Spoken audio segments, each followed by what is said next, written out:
వంశీ మీద తప్పుడు కేసులు ఈరోజు బనాయించడం జరిగింది. ఒకసారి ఈ కేసుకు సంబంధించి ఘటనలు ఒకసారి గమనించారు.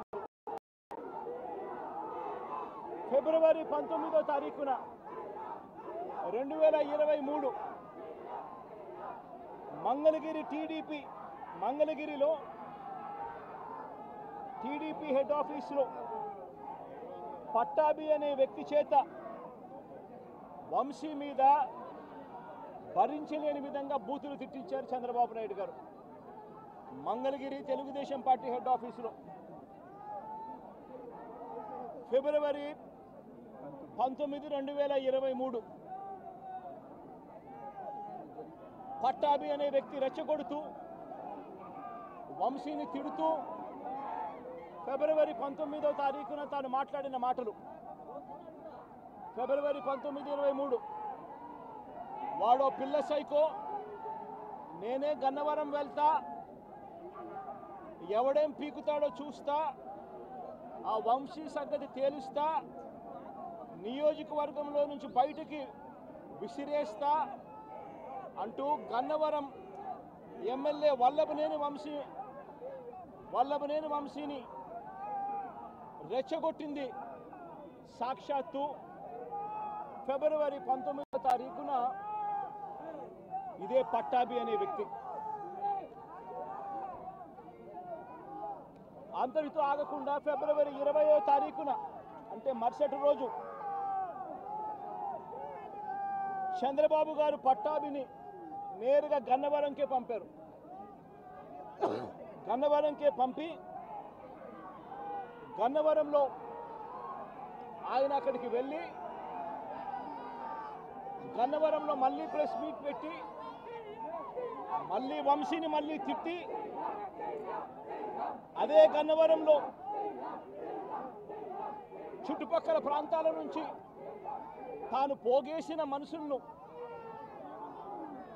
తాను వెంట పెట్టుకొని ప్రెస్ మీట్లో మళ్ళీ మరొకసారి వంశీని తిట్టి ఒక ప్రొసెషన్గా వైఎస్ఆర్సీపీ ఆఫీసును అటాక్ చేయడం కోసం ఫిబ్రవరి 20వ తారీఖున ఇదే పట్టాభి బయలుదేరిన ఈ ఘటనలో ఇదే పట్టాభి ఫిబ్రవరి 20వ తారీఖున వైసీపీ ఆఫీసుకు తాను మనుషులతో ప్రొసెషన్గా తాను అక్కడికి వెళ్ళి ఆ రోజు పార్టీ బయట ఉన్న ఒక దళిత సర్పంచ్ సీనయ్య అనే వ్యక్తిని కూడా పట్టాభి వాళ్ళ మనుషులు దాడి కూడా చేయడం జరిగింది. ఈ దాడి జరుగుతా ఉన్న నేపథ్యంలో ఉద్రిక్తతల మధ్య పోలీసులు కూడా నిర్వహించేదానికి విశ్వ ప్రయత్నం కూడా చేశారు. ఆ విశ్వ ప్రయత్నంలో సిఐ కనకారావు, ఈయన కూడా దళితుడే, సిఐ కనకారావు తల పగలగొట్టి నిరోధించే కార్యక్రమంలో సిఐ కనకారావు తల కూడా ఇదే అల్లరి మూకలు పట్టాభి నేతృత్వంలో ఇదే అల్లరి మూకలు తల కూడా పగలగొట్టారు. ఇలాంటి ఉద్రిక్తతల మధ్య ప్రతిచర్యగా తెలుగుదేశం పార్టీ వాళ్ళు ఇటువైపున రావడం, ప్రతిచర్యగా వైసీపీ వాళ్ళు కూడా అటువైపున వెళ్లే కార్యక్రమం జరగడం, ఈ ఘటన జరిగింది. రెండు వైపులా ఆ రోజు పోలీసులు కేసు పెట్టారు.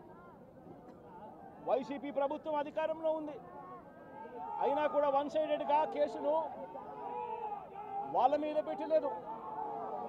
రెండు వైపులా కేసులు పెట్టారు, రెండు వైపులా ఉన్న వాళ్ళ మీద కేసులు పెట్టారు.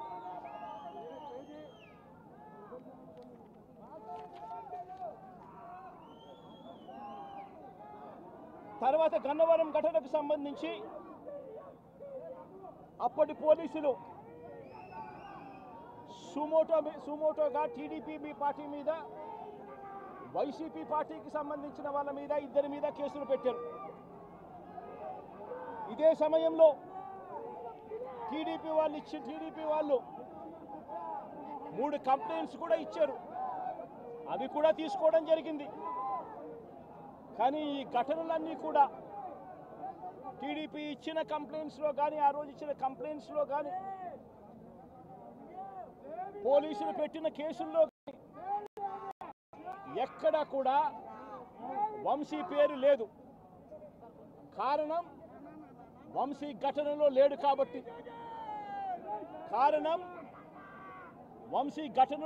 కాబట్టి. ఘటనా స్థలంలో తాను లేడు కాబట్టి వంశీ పేరు ఎక్కడ ఎవరు కూడా చెప్పలేదు. తెలుగుదేశం పార్టీ ఇచ్చిన కంప్లైంట్స్లో కానీ, పోలీసులు పెట్టిన కేసుల్లో కానీ ఫిబ్రవరి 22వ తారీఖున, అంటే ఫిబ్రవరి 20వ తారీఖున ఇది జరిగింది. ఇది జరిగిన 2 రోజుల తర్వాత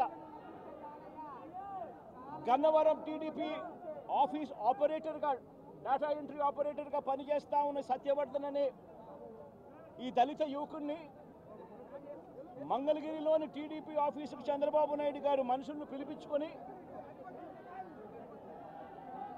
ఈ సత్యవర్ధన్ అనే వ్యక్తి ద్వారా మరో కంప్లైంట్ కూడా ఇప్పించారు. తెల్లటి కాగితం మీద ఆయనతో సంతకం తీసుకొని మరో కంప్లైంట్ కూడా ఇప్పించారు. దాని ఆధారంగా ఎస్టీ ఎస్టీ కేసు కూడా పెట్టారు. కానీ ఆ కేసులో కూడా, ఆ సత్యవర్ధన్ ఇచ్చిన ఆ కేసులో కూడా అప్పటికి కూడా వంశీ పేరు ఎక్కడా కూడా లేదు. కారణం వంశీ అక్కడ లేడు కాబట్టి, ఘటనా స్థలంలో లేడు కాబట్టి. ఫిబ్రవరి 23వ తారీఖున సత్యవర్ధన్ నుంచి పోలీసులు ఫిబ్రవరి 23, 2023 పోలీసులు ఇదే సత్యవర్ధన్ దగ్గర నుంచి 161 స్టేట్మెంట్ కూడా తీసుకున్నారు. ఆ స్టేట్మెంట్లో, సత్యవర్ధన్ ఇచ్చిన స్టేట్మెంట్లో కూడా ఎక్కడా కూడా వంశీ పేరు ఎక్కడా లేదు. సత్యవర్ధన్ అనే వ్యక్తి ఆ 161 స్టేట్మెంట్లో, పోలీసులకు ఇచ్చిన 161 స్టేట్మెంట్లో తనని ఎవరూ తిట్టలేదని కూడా చెప్పాడు. తాను ఘటన జరిగినప్పుడు తాను అక్కడి నుంచి వెళ్ళిపోయానని కూడా చెప్పాడు. తర్వాత టీడీపీ ప్రభుత్వం రాగానే వంశీని టార్గెట్ చేయడం మొదలుపెట్టారు. జూలై 10, 2024న ఈ కేసును మళ్ళీ రీఓపెన్ చేశారు. రీఓపెన్ చేసి ఆశ్చర్యం కలిగించే విషయం ఏమో తెలుసా? ఇదే సత్యవర్ధన్ అనే వ్యక్తిని